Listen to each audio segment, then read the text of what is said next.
The text came at 6:12 p.m., just as I was smoothing the front of my navy blue dress, the one I always wore to family dinners. Not too flashy. Melissa hated flashy, but not too plain either. I had worn it so many times it felt like armor. The message lit up my phone screen before I even had a chance to put on my coat. "You're not invited to dinner. Melissa doesn't want you there." It was from David, my son, the one I used to rock to sleep during thunderstorms, who once held my hand too tight at kindergarten drop-off and asked if he could marry me when he grew up. That same boy now texting me like I was some unwanted obligation, like a burden. I sat down in my armchair without even realizing I'd moved. The phone rested in my palm, still warm, still glowing, as if waiting for me to answer a question I never saw coming. Around me, everything was quiet. Too quiet. The clock ticked steadily above the fireplace, and beside it, a photo of Robert and me on our 50th anniversary. His eyes sparkled even in the picture. I remember what he used to say, "Miriam, don't ever let anyone diminish you, not even family." I never had his strength. He could draw lines when needed, say no without blinking. Me, I believed love meant giving, over and over again, even when nothing came back. My eyes wandered to the coffee table, where glossy brochures still lay half-folded. Riverbend Estates, luxury townhomes by the water. Their new house, the one I paid $120,000 towards 6 months ago. "It's an investment, Mom," David had said. "You'll have your own space when you visit." I hadn't realized visit meant standing on the porch unwelcome. And now, not even that. Just yesterday, David insisted I come to dinner. "We have some exciting news," he said. I remember how his voice had that practiced enthusiasm, the kind he used when trying to convince me to write another check. Maybe I should have seen this coming. Maybe I had and just chose not to. My heart was beating too fast. My mouth was dry. I tapped my glasses on, hoping, stupidly, that I'd misread the text. But no, the words were still there, still cruel in their brevity, still signed with his name. I stood up, wandered the room, tried to remember what I'd done wrong. Was it the time I asked too many questions about their mortgage? The time I commented on the kitchen design Melissa picked? Or maybe, just maybe, they never wanted me there in the first place. Maybe the invitations had always been performative. Thin smiles, overly polite hugs, conversations that left me cold. And now, for the first time, they were simply being honest. I walked to my writing desk, opened the top drawer. Inside was a folder labeled David. It was the thickest one. Receipts, statements, contracts, a million paper cuts from a lifetime of helping. There was the $50,000 for his startup that failed in 6 months, the car loan for Melissa, the private school fees for Brandon, their son with learning needs, the new roof for their house, the dental work, the therapy, the birthday trips. I didn't remember saying yes to all of it, but I must have because there it was, all in black and white. Every time I'd written a check, I thought I was buying closeness. What I really did was rent it, and the lease just expired. The phone buzzed again. My hand flinched. For one wild second, I thought maybe he changed his mind. Maybe he realized what that message sounded like. But it wasn't David. It was Grace. "Grandma, are you still coming? I miss you." I stared at Grace's message, heart pinched in a place that had gone numb hours ago. Grace was different. She always had been. Even when the others treated me like an afterthought, she found reasons to check in, to sit beside me at gatherings, to help carry dishes, to ask how I was really doing. But how do you explain to a child that her father no longer sees his own mother as family? I wrote back carefully, "Sweetheart, your parents decided it's best if I stay home tonight. But I miss you two, more than you know." She replied within seconds, "Dad told me you had to come. He said it all week." My stomach turned. So Grace didn't know. She hadn't been told. She would be there, waiting, for someone who had been uninvited. Someone who paid for the roof over her head but wasn't welcome under it. I looked back at the David folder on my desk. My hands moved before my mind caught up. I pulled out every record, every receipt. $50,000 here, $3,200 there, dental work, car insurance, roof replacement. The kitchen remodel alone was $17,800. All justified, all for the family. I had believed it then. I had wanted to. But sitting there, watching the numbers pile into something monstrous, I saw it clearly for the first time. It wasn't love. It was dependency. And I had enabled every bit of it. Every time I said yes, I trained them not to look at me as a mother, but as an open tab. And so I stood up, walked slowly to the kitchen counter, picked up the phone. Cascade First Bank. This is Danielle. How may I assist you? Yes, good evening. This is Miriam Clark. I need to discuss the automatic transfers from my account. Certainly, Ms. Clark. For verification, I answered her questions one by one, my voice steadier than I expected, as if the plan had always been there, waiting to be carried out. How can I help you today? She asked again once my identity was confirmed. I'd like to stop all automatic transfers, effective immediately.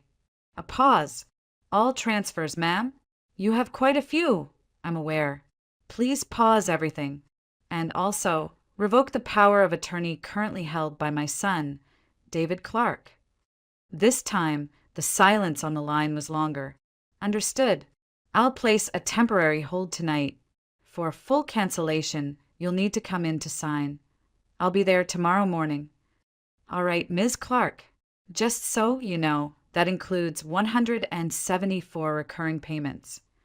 174, I whispered, more to myself than her. I had no idea there were that many. After I hung up, I remained by the counter for several minutes, my legs trembling slightly but my chest lighter, as though some massive weight I'd carried for decades had slipped off and fallen to the floor. I didn't cry. I didn't feel angry. I just stood there in silence, in my own kitchen, in my own home, for once, not thinking about what someone else needed. Then I made a cup of tea. Not for guests. Not because someone was coming over. Just for me. That night, I didn't sleep. Not because I was restless. Quite the opposite. For the first time in years, the silence in my home wasn't heavy. It wasn't waiting for footsteps or phone calls or the ping of a new request. It just was. Still. Soft. Safe. I sat by the window in my robe, tea cooling beside me, watching the streetlights stretch across the pavement like golden threads. Across the room, the framed photo of Robert seemed to shimmer slightly. He would have been proud, not because I cut them off, but because I finally remembered who I was.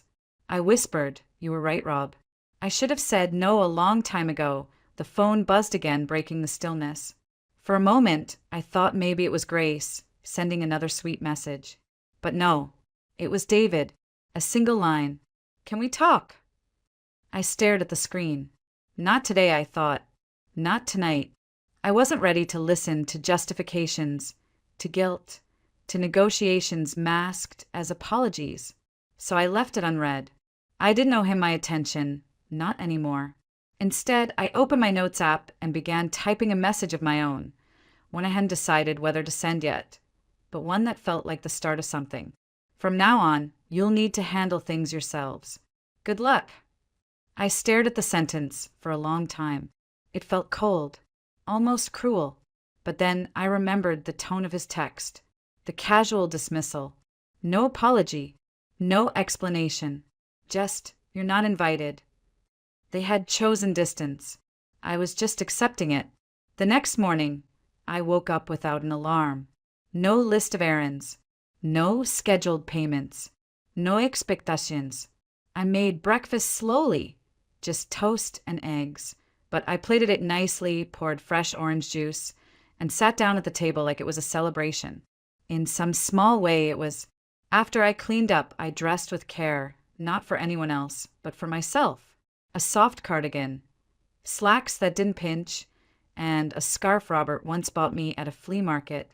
I took the folder marked David and walked out into the cool Oregon morning. The air smelled of damp leaves and something beginning again. At the bank, I arrived 15 minutes before opening. I stood at the front door, folder clutched like a shield. People passed by, chatting, sipping lattes, heading somewhere. They had no idea that, for me, this was a day of quiet revolution. When the doors unlocked, I stepped inside. A young woman at the desk smiled politely. "Good morning. How can I help you?" "I need to speak with Lydia. Lydia Martin. She's been helping our family for years." Within minutes, I was seated in a small office. Lydia looked almost exactly the same as I remembered. Glasses low on her nose, hair in a tight bun, warm but no nonsense. "Ms. Clark," she said, folding her hands. "I got your request last night. Everything's been temporarily frozen. Is there something more permanent you'd like to discuss?" I nodded. "I want to cancel everything. For good. And I want David's access to my accounts revoked permanently." She hesitated, took off her glasses, and began wiping them with a handkerchief. "You're sure? This is a significant step." "I'm sure," I said. No trembling. No second-guessing. "All right," she said quietly. "Let's begin." As she typed, she handed me a thick binder, printouts of all my automatic transactions from the past year. "Please review these while I process the documents. You may want to keep some of them active." I opened the binder. First entry: mortgage for David and Melissa's riverfront home, $3,800 per month. Next, Melissa's premium car insurance, $850 per quarter. Private school tuition, club memberships, dental specialist, college fund for Grace, the only one I didn't regret for even a second. Each line was a memory, a request, a tearful phone call, a guilt trip, a manipulation, a small surrender. I flipped page after page of my own erosion. I set the binder down slowly, palms resting flat against its worn edges. My eyes lingered on the page detailing Grace's college tuition. That one I'd keep, I decided. Just that. Because unlike the others, Grace never treated my help as a right. She treated it as a gift, and she always said thank you. Lydia slid a document toward me. "This revokes David's power of attorney over all your financial accounts," she said. "And this one cancels all previously authorized recurring payments. If you agree, just sign here and here." I picked up the pen. No hesitation. No shaky hands. I signed both pages in clean, steady strokes. Lydia didn't speak right away. She studied me with the same quiet attentiveness she'd shown Robert all those years ago. "You seem lighter today," she said. "I am," I replied simply, for the first time in a long time. By noon, I was sitting across from Thomas Whitman in his downtown law office. He'd been our family attorney since Robert was alive. His silver beard had grown fuller, his glasses thicker, but his tone hadn't changed. Calm, clear, respectful. "Miriam Clark," he said with a warm smile. "It's been too long. What can I help you with today?" "I want to change my will," I said. "And I want to set up an irrevocable living trust. One that no one touches without my direct consent." He blinked once, slowly. "Family matter?" I nodded. He didn't press further. He opened a drawer and pulled out a legal pad. "Then let's get to work." The next hour passed quietly as he explained every clause, every implication. How the trust would protect my assets. How it would ensure that after I'm gone, my legacy wouldn't be hijacked by the ungrateful or the entitled. How it would reflect who I truly wanted to benefit from all those years of sacrifice. I listened. I asked questions. I absorbed it all, not with fear or confusion, but with clarity, with purpose. When we finished, Thomas looked at me and said, "I'll have the full paperwork ready by the end of the week. You've taken a smart path here, Miriam. You've done it right." I gave a soft nod. "I'm not trying to punish anyone. I'm just done being erased." He offered a respectful smile. "Most people wait too long to take control. You didn't. That's rare. And it's admirable. As I left his office, my phone vibrated. 15 missed calls from David. 7 from Melissa. 3 from Brandon. Not one from Grace. And somehow that didn't surprise me. Grace always knew when to wait. When silence spoke louder than panic.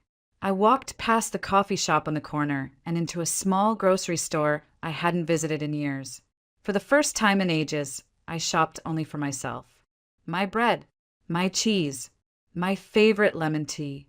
I didn't pause to wonder what kind of cereal Brandon preferred, or what snacks Melissa liked to bring in the car. I wasn't planning anyone's meals, just mine. At home, I found Grace sitting on the front steps, arms wrapped around her knees. She ran to meet me as soon as she saw the bags in my arms. "Grandma," she said breathlessly, "why haven't you answered your phone? I've been calling all day." "I had a busy day, sweetheart," I said gently. "Help me with these?" She followed me inside and set the bags on the kitchen counter. Her face was pale. "Dad's freaking out," she said. "He said everything's blocked." "What happened?" I didn't rush to explain. I filled the kettle, wiped the counter, put away the milk. Then I looked at her, level and calm. "Your father canceled my invitation to dinner," I said. "He said your mother didn't want me there.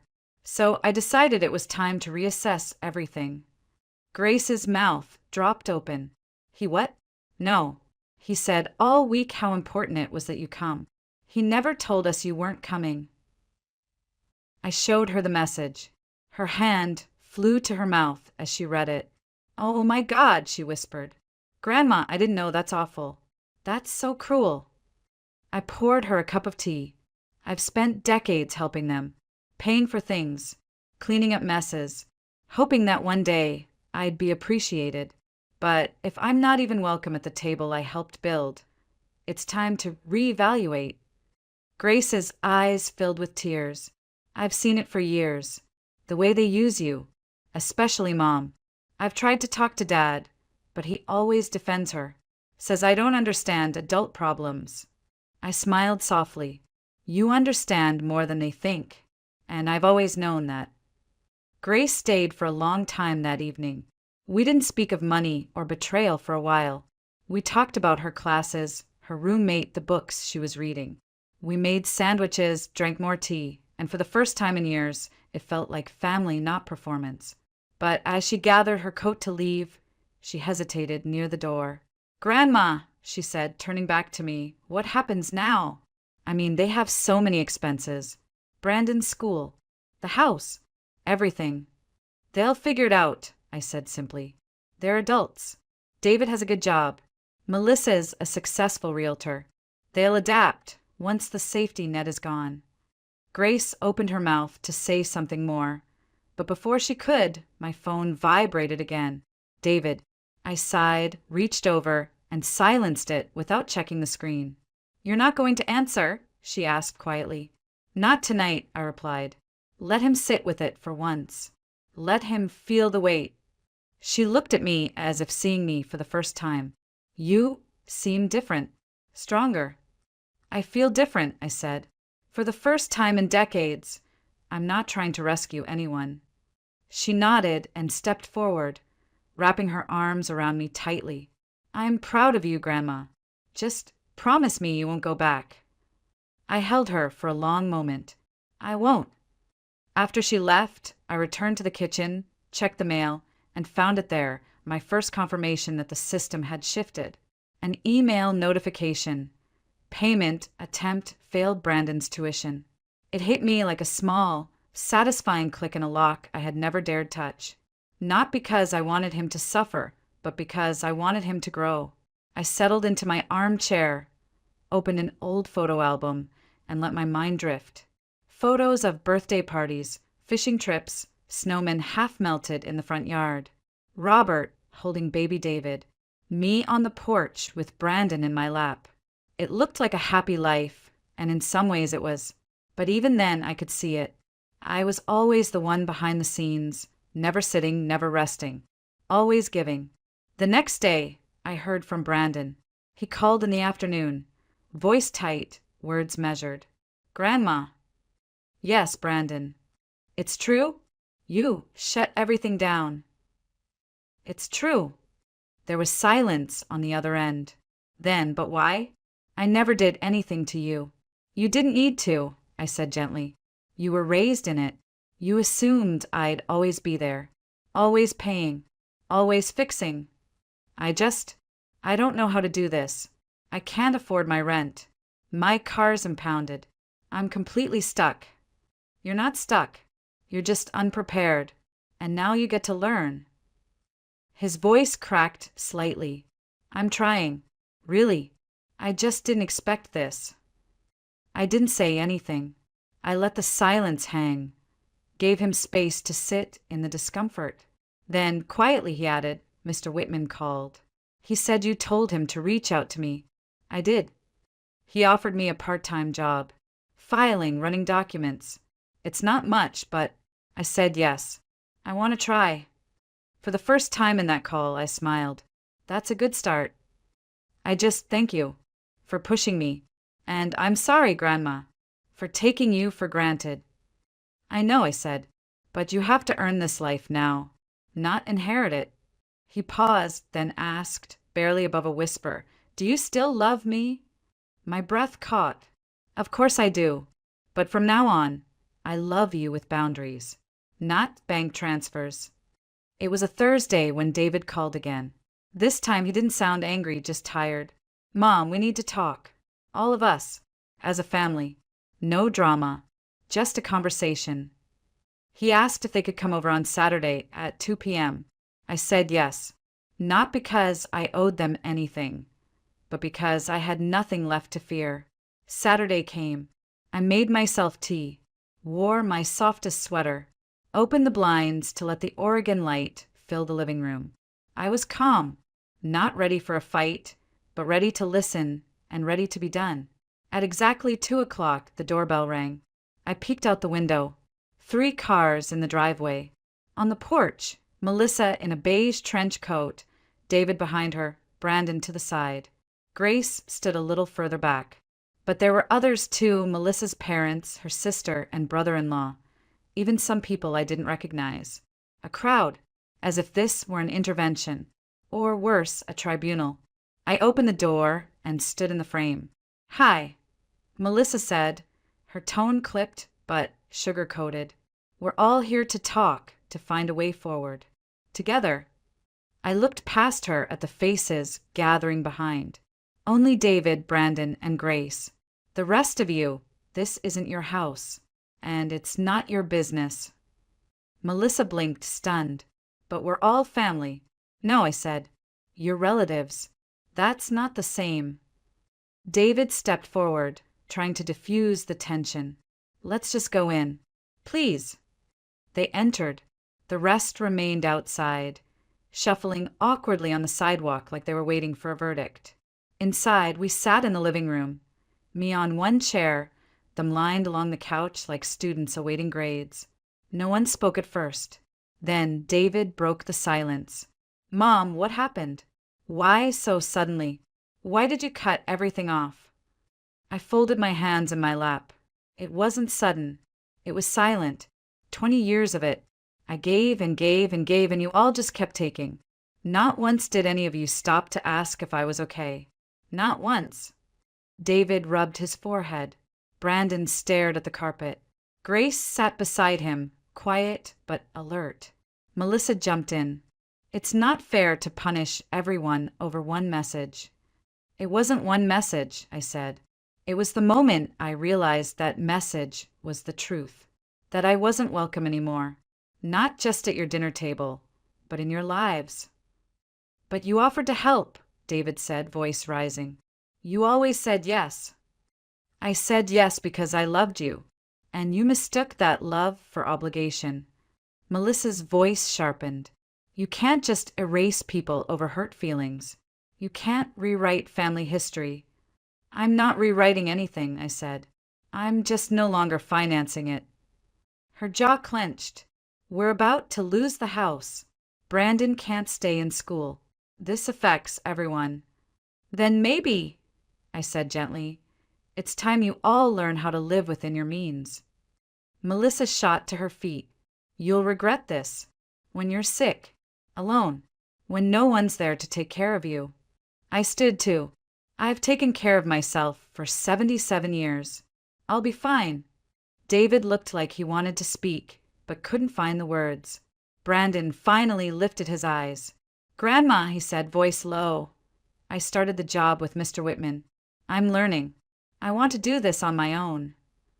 I nodded. That's all I ever hoped for. Grace moved to my side, slid her arm around mine. I'm with you, she whispered. Melissa stared, frozen. This isn't over. No, I said. It's just finally honest. They left. All of them. Grace stayed for a moment longer, hugged me tight, then followed. And when the door closed behind them, I didn't feel triumphant. I didn't feel vindicated. I just felt light. The next morning, the house was still. The kind of stillness that doesn't feel lonely, just earned. I woke up without any pressure pressing on my chest, without a list of bills or calls or favors to return. I made myself a breakfast I actually enjoyed. Toast with marmalade, a soft-boiled egg, coffee strong enough to make my spine straighten. I sat by the window and let the light pour over my hands. This was what peace tasted like. Later that day, Thomas Whitman stopped by. He never rushed, just laid out the final documents across my kitchen table with the precision of someone who's done this for 30 years. Everything's ready, he said. The irrevocable trust, the revised will, all notarized, all filed. I signed each page, slowly, deliberately. My name in ink across boundaries I should have drawn decades ago. With every signature, I felt something come back to me, control, dignity, identity. The breakdown was simple.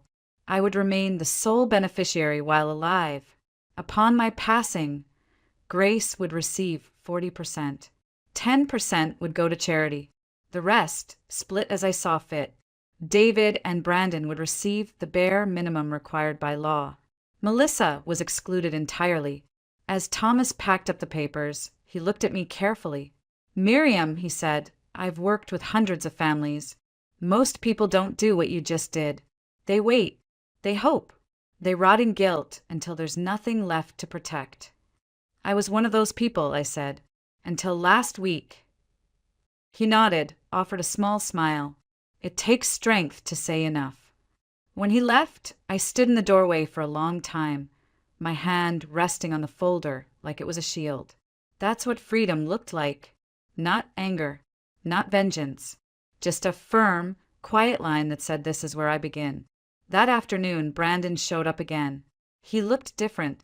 Not in his clothes, they were still rumpled, his eyes still tired, but in his posture. He walked like someone who had hit a wall and finally decided to build a door instead. Grandma, he said, not waiting to be asked inside. Can I sit? I nodded and gestured to the kitchen. He sank into a chair, rubbed his face, and exhaled hard. I'm in trouble. Real trouble. Rent's due. My car's in a lot. My bank account is frozen. I'm scared. I poured tea, set it in front of him. And what do you want from me? He didn't answer right away. Then, I'm not asking for money. Not a loan. Just, I don't know, a place to think, to reset. I studied him. The same boy who used to fall asleep on my chest now sat before me. Cracked, but not broken. For once, he wasn't playing a role. He was just a young man trying. I'm not giving you cash, I said, but I gave your number to Mr. Whitman. He has work, filing, archiving. It won't make you rich, but it'll help you breathe again. He looked at me with something in his eyes I hadn't seen in years, a mixture of shame and gratitude. You still love me, he whispered. Very much, I said, but not with dollars anymore. With boundaries, with honesty. He nodded. That's fair. When he left, I didn't cry. I didn't collapse. I just cleaned the table, watered the plant in the window, and opened a catalog I'd tucked away for years. On the cover, Italy, vineyards, stone villas, sunlight on cobbled streets. Grace had once asked me where I'd go if I could go anywhere. Italy, I had told her. Robert always wanted to take me there. His grandfather was born in Florence. I never went. There was always something more important. David's mortgage, Brandon's school, Melissa's renovations. But now, I had no one to finance but myself. 6 months later, the sun warmed my shoulders as I sat on the terrace of a quiet restaurant tucked in the hills of Tuscany. Before me was a glass of crisp white wine, a basket of warm bread, and a plate of handmade pasta that smelled like summer. There was no noise, no buzzing phones, no urgent messages, just the gentle rustle of vineyard leaves in the breeze and the sound of Eleanor's pen scratching into her journal across the table. She had insisted on coming with me, of course. "You're not running away," she told me. "You're arriving." Every day she wrote about our adventures. Every night we walked until our legs ached and our cheeks hurt from laughing. I lifted my wine and whispered to the air, "Robert, we made it." I could almost hear him chuckle. He would have loved the bread. Grace and I had spoken nearly every day since the confrontation. She helped me plan this trip, booked my flights, even surprised me with a new suitcase that didn't squeak like the old one. "You're living now, Grandma," she said, "so do it beautifully." Back home, everything had changed. David and Melissa tried at first to guilt me into reversing things. Then they switched to begging. Then silence. I let it all pass. They sold the big house, moved into a smaller apartment, and for the first time in years, started working harder. Melissa took a second job. David paid off a few debts. Brandon kept working with Mr. Whitman. He even called sometimes just to say hi. No requests. No strings. It was strange how much lighter everything felt when the guilt was gone. One evening, as the sky turned lavender over the Italian countryside, I sent Grace a photo of the vineyard outside my window. I wrote, "Italy is magic. Come visit someday, and I'll show you the little alley where they make coffee like a dream." She replied a minute later, "I will. I promise. You deserve this, Grandma. All of it." Deserve. Such a simple word. One I'd never let myself claim before. After dinner, I stood on the balcony. Eleanor was reading quietly, wrapped in a shawl, her tea steaming beside her. I leaned on the railing and looked out at the hills. The air smelled like rosemary and earth. The stars came out slowly, one by one, as if shy to interrupt the peace. I closed my eyes and whispered, "I made it." Yes, I had spent decades paying bills that weren't mine, sacrificing dreams I'd barely let myself have. I had silenced my needs, swallowed my hurt, and kept showing up for people who never once paused to ask if I was okay. But now I had stopped. Now I chose myself. My phone buzzed on the table behind me. A message from David. I didn't even look at it. Not because I was angry, but because I was busy living.